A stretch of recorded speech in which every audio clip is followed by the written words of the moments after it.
আসসালামু আলাইকুম আরহামতুল্লাহি আবরাকাতুহ।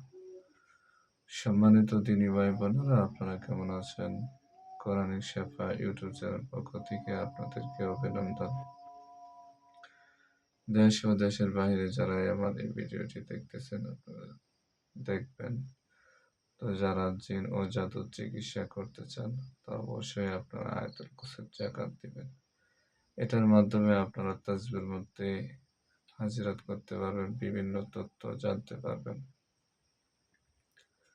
তো আয়াতুল কুরসি কিভাবে আপনি যাকাত দিবেন? যে কোনো আরবি মাসের প্রথম বৃহস্পতিবার দিনকে রাত্রে এশার নামাজের পর পাক পবিত্র অবস্থায় একই জায়গায় নির্দিষ্ট একটা জায়গার মধ্যে বসবেন, নীরব স্থানে বসবেন, একই জায়গায় বসে আমল করবেন। 11 বার ইস্তিগফার পাঠ করবেন, 11 বার দুরূদ শরীফ পাঠ করবেন এবং 41 বার আয়াতুল কুরসি পাঠ করবেন।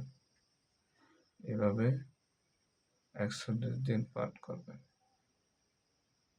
তারপরে আবার শেষে দুরূদ শরীফ পড়বেন 11 বার। তো আমল শেষ। এভাবে আপনি 41 দিন পর্যন্ত যদি আয়াতুল কুরসির যাকাত দিতে পারেন, তখন আপনি শুধু যখন তাসবিহের মধ্যে ফু দিবেন, আমল শেষ করে নতুন একটা তাসবিহ নেবেন। নেওয়ার পরে ওই তাসবিহের মধ্যে আয়াতুল কুরসি হুকুম লাগাবেন যে, আয়াতুল কুরসির মুআক্কালগণ আপনারা জাগ্রত হন। যখন এই কথা বলবেন, তখন বলবেন যে অমুকের যদি সমস্যা থাকে তাহলে পূব দিকে এবং পশ্চিম দিকে নিয়ে যান। আর যদি ওনার কোনো সমস্যা না থাকে তো উত্তর দক্ষিণ দিকে তাসবিহটাকে নিয়ে যান। তাহলে ইনশাআল্লাহ ওই তাসবিহটা নিয়ে যাবে। তাহলে সামনে এভাবে আপনি বুঝতে পারবেন যে কারোর জিনের সমস্যা আছে কিনা, না জাদুর সমস্যা আছে। আল্লাহ পাক প্রত্যেককেই এই আমলটি করার তৌফিক দান করুক।